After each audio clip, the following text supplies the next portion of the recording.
Welcome, everybody, to another episode of On This Day on the Grueling Truth Sports Network. I'm your host for On This Day, my good pastor, and today we're going to discuss March the 2nd, 1962. Today, Wilt Chamberlain scored 100 points. Now, we're going to look a little bit deeper into what is considered one of the great achievements in NBA history, and that's Wilt's 100-point game.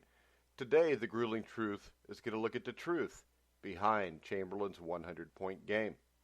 Now, quick, without looking it up, tell me who the Philadelphia Warriors were playing against almost 60 years ago when Wilt Chamberlain dropped an NBA record 100 points.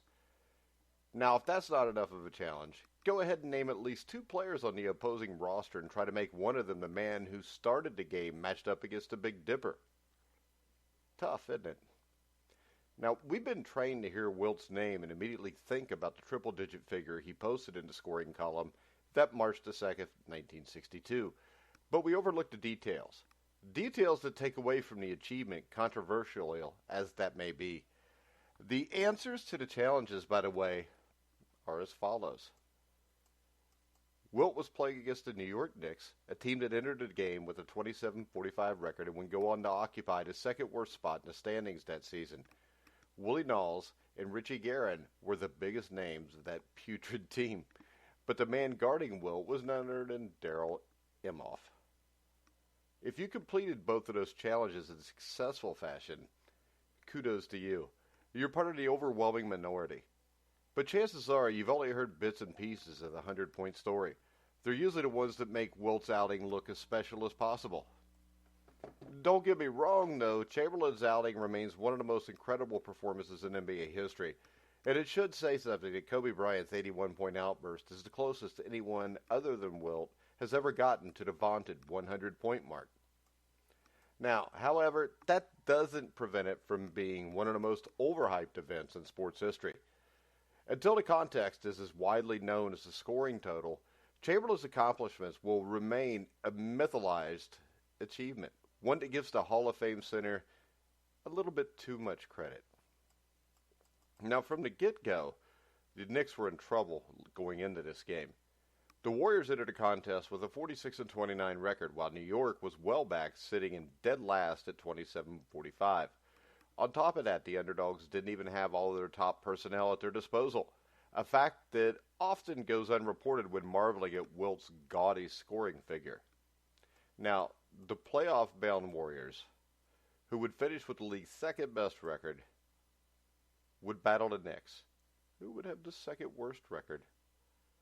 And they were missing Phil Jordan, their starting center, who was supposed to guard Wilt. The official story was that he was suffering from the flu, though his teammates knew better.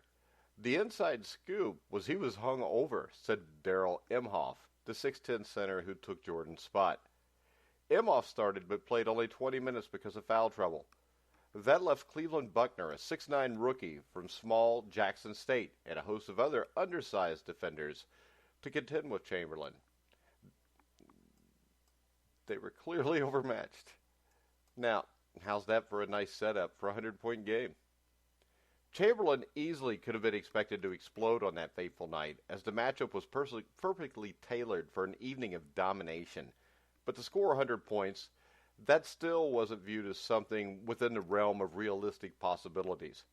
Imhoff probably isn't a name that's familiar to newer generations of fans, and quite frankly, it's one that might elude the older aficionados among us also, as the big man is still most famous for allowing Wilt's 100-point game. A 6'10", 220-pound center, Imhoff actually made the All-Star team in 1967, but that was the only occasion on which he was so honored. Now, during the 1961-62 season, which contained the famous matchup against the Philadelphia standout Chamberlain, he was playing less than 20 minutes per contest and averaging just under 6 points and just over 6 rebounds a game. He was forced into action during the game by Jordan's troubles, but foul trouble limited him. In Gary Pomerant's book, Wilt, 1962, Imhoff is quoted as saying the following to a referee after he drew a third foul early in the game. Well, why don't you just go ahead and give the guy 100 and we'll all go home? Little did he know.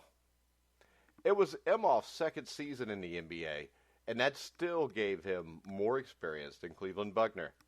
Less than 1 year removed from low-level college basketball at Jackson State, Buckner was forced into action against the towering Chamberlain, who towered over him in both height and reputation. Yet that made him a rookie. I mean, he was a rookie, 6th-round draft pick, going up against the Big Dipper. Big-time matchup. Now, if you get a chance, pull up the box score from this game, because it's like no box score you will ever see. And at first, if you just glance at it, it's nothing complicated, just like it's an antiquated box score, bearing one of the most famous numbers in basketball history, 100. Fortunately, we've gained a little more statistical insight over the years than that one piece of paper that's offered up in those 1962 box scores. According to Donald Hunt on ESPN, the Big Dipper shot 36 for 63 from the field and an incredible 28 for 32 from the free throw line. Just think about those numbers for a second. In a way, they're even crazier than the 100 points that Chamberlain posted in the scoring column. 63 shots from the field in a single game. Some players go 10 games without attempting that many shots. Now, Basketball Reference shows that in the last 3 decades, only 22 games have been recorded in which a player lofted up at least 40 attempts from the field. No one has broken past 50, and the closest to get close to it was Michael Jordan, who took 49 in 1993 against the Orlando Magic. When Kobe Bryant dropped an 81-point game on the Toronto Raptors, he shot 28 of 46 from the field.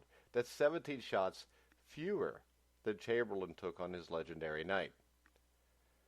So the next question would be, why?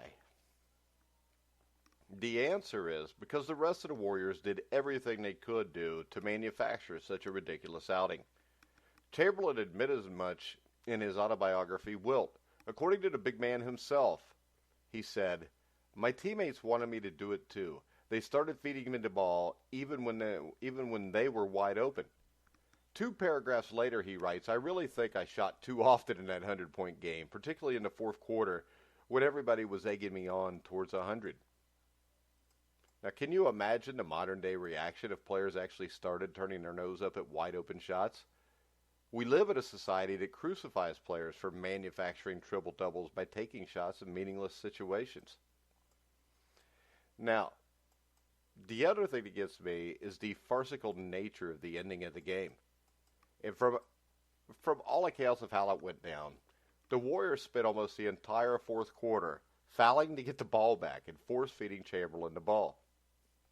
New York coach Eddie Donovan said, "The game was a farce. They would foul us, and we would foul them." Chamberlain's shot attempts by quarter were 14-12, 16-21. You think in a blowout in today's game that a team would keep beating their star like that?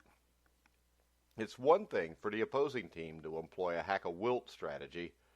After all, Chamberlain was one of the worst free throw shooters the NBA has ever seen. He shot 51% from the line and 11.4 attempts per game for his career.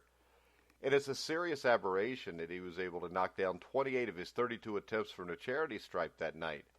More power to him for converting when the odds were against him. Now, in his book Wilt, Chamberlain said, "Hell, I'm the world's worst foul shooter, and I hit 28 of 32 free throws that night." That just shows that anyone can get lucky. Check the box scores over a few months. Some really weak players will have fantastic games. It's different for a player's teammates to foul the other team during a blowout, all with the intent of running up an individual scoring total. That's when things become farcical.